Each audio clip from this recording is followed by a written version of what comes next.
Okay, hi. I'm your professor, Francis Schmidt. This is Art 184, which is digital photo. And I want to get us through some stuff about our cameras and how they work and what we picked and where things go from that. As you can see in the background here, we have the cameras you guys have, which all look okay. Canon, Sony, uh, Nikon. That makes sense. Those are Nikon and Canon, of course, the two biggest brands. Sony, Panasonic, Pentax. What I'm going to show you is actually this, which is a Sigma. Um, but they all work the same way. Um, let's start with what digital cameras are and what a digital SLR is, a DSLR. Um, this is an SLR, single lens reflex. It's called single lens because, well, it's got a single lens. um, I can actually, I mean, I'm not certain it's that, yeah, I mean, it's worth looking at. Um, there were things called double lens reflex cameras. It's called two lens TSLR camera, which looked like that. And they had two separate lenses. The lens on top wasn't as good as the lens on the bottom. And the reflex part, um, if you can see in there, there's a mirror that's at an angle like that. If I snap it, it should. Oh, it goes so quick. We don't really see it. You know what? I have a better example of this. Um, I have. This is an old German camera. Um, and you'll see it also has one lens. We'll pop that off. And it should have, if I set the exposure or something, we'll set it to 1 second. So if I pull this back, when I hit this button here, that mirror is going to reflex up like that and then bounce back down. And the shutter itself is behind that. Let me get these redone. Okay, like that and like that. And then I should be able to pop the back off like that. Yes. Okay. So actually you can see we're looking right through that right now, which would mean that the film was being exposed. Um, let me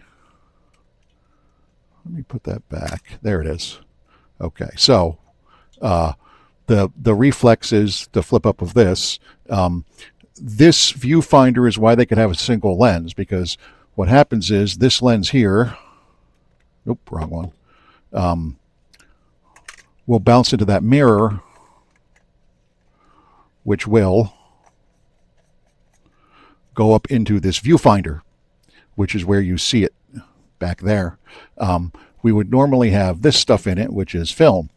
This was 35 millimeter film, would actually go in. You pop that up, you'd put this in, you'd pull that across like that, and then when you shot,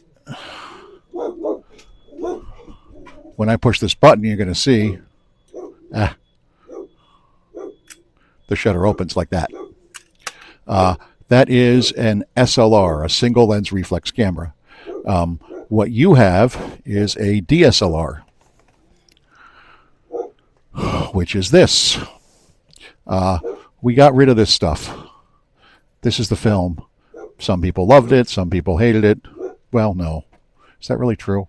There's people who are still into it, and there are people who still use it.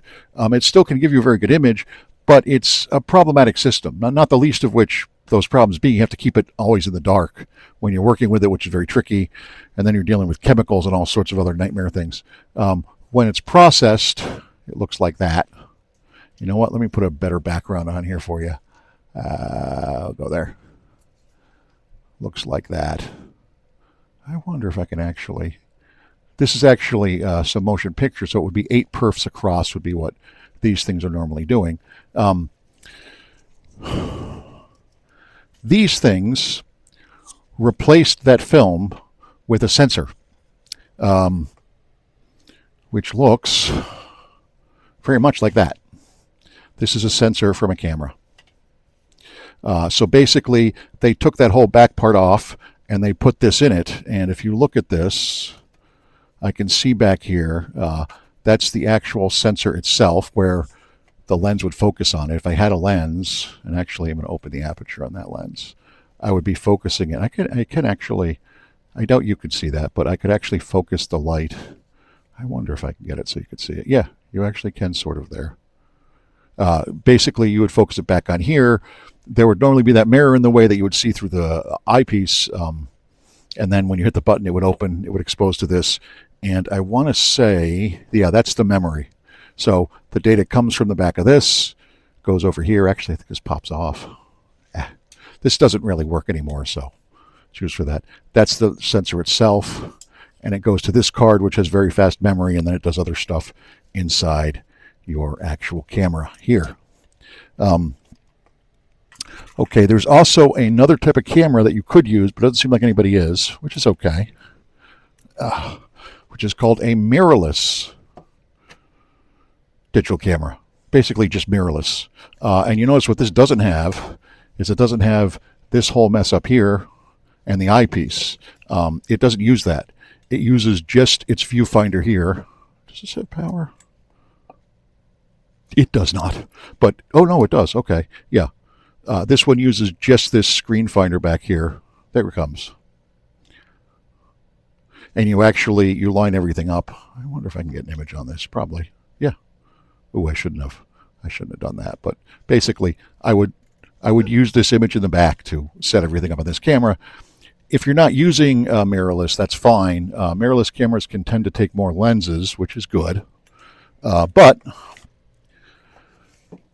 so can your DSLRs, which you have here.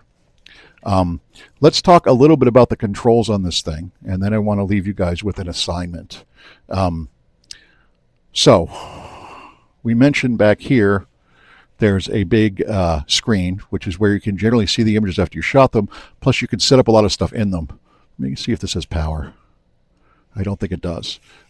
You'll note we have these two dials, which are designed to imitate these two dials on an old camera.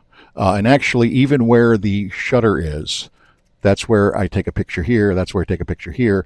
These DSLRs are designed to imitate these SLRs. Like I said, they basically were the same thing with a different thing in the background. Now, on the controls on it that we have, generically, one of the big ones to keep in mind is here. This is your viewfinder here. And this little dial is called a diopter. These are so designed so that if you have glasses, you can adjust the viewfinder to focus properly without your glasses. What you're supposed to do is you're supposed to take your glasses off, look through the camera, put your eye up to it, and inside of it, you're going to see, in this case, I see a series of squares. And what I do is I turn this diopter until they're in focus for my eye, which in my case is right there. The point behind that is that you actually set up your eye, if it has any issues with nearsightedness or farsightedness, to focus properly on what's inside there, and then the lens will focus properly when and if you want to use the focus on the lens, not use automatic focus. The other dials we have here, this is literally the on switch. Over here, it's actually designed to rewind the film. Over here, it starts it off and then goes to its most basic setting, which is a single picture. And then it has a bunch of other settings that have to do with timings and things like that. This dial is the one we will address right now to give you some idea what goes on with them. This has something on it which I think you can see. PASM. PASM. That doesn't really spell that, but what it means is it means program, aperture priority, shutter priority, or manual. If I am using a lens, and this is a totally manual lens here, I have an aperture, which I think you'll be able to see, I think, if I set it up right. Ah, yes, there you go. That's my aperture. That is wide open. And every time I click it, it shuts down one f-stop. We'll talk about that in another video.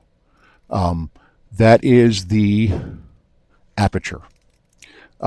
Each f-stop halves the amount of light. So then you get the shutter. Where's my German camera? Let's see here. German camera. I mean, it has to be right here. I was just using it, right? No. Yes.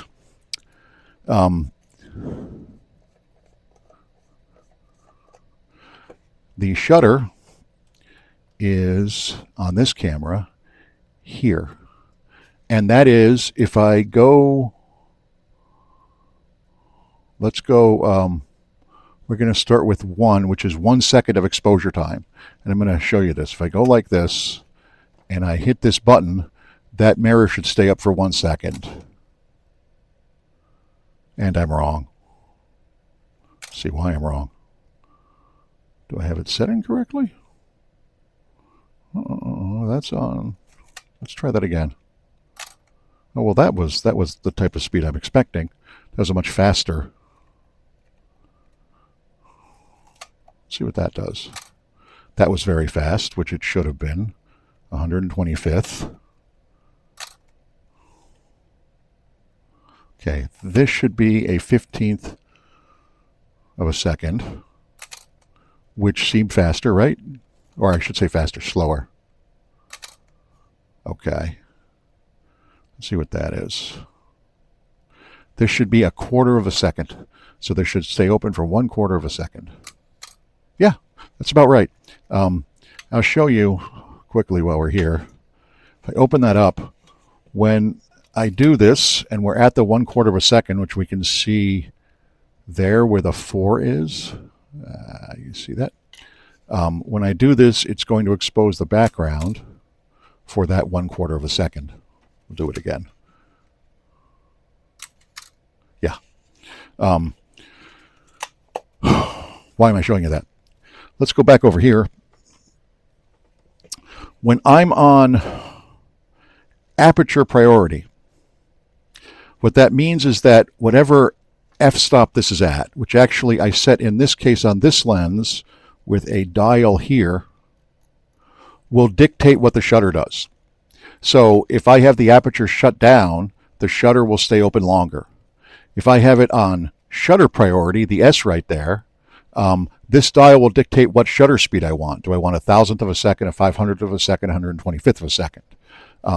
Generally, everything below 125th of a second is considered not good for handheld.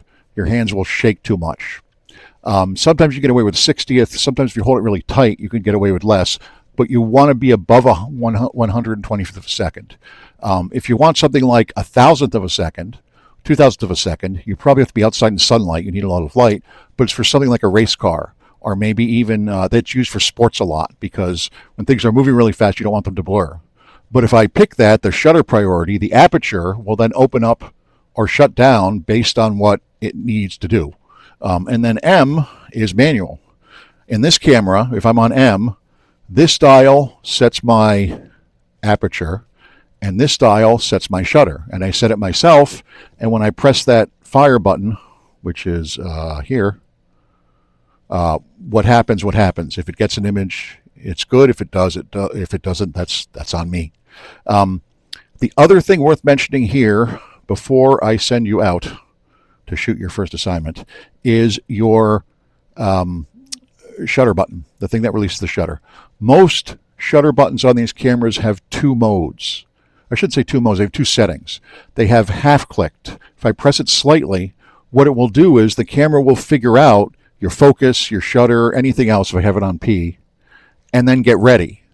And then when I click it down the rest of the way, it will go. If I just click it all the way, it will try to do all that calculation at once. If I generally want to get a feeling for like what is going to be my shutter speed, what other settings going to get, and it will tell me inside the viewfinder, I push it halfway and I'll hear the motors and things whirring to figure stuff out. And then if I hold it there, it will keep that, and then when I hit the button, it will actually launch.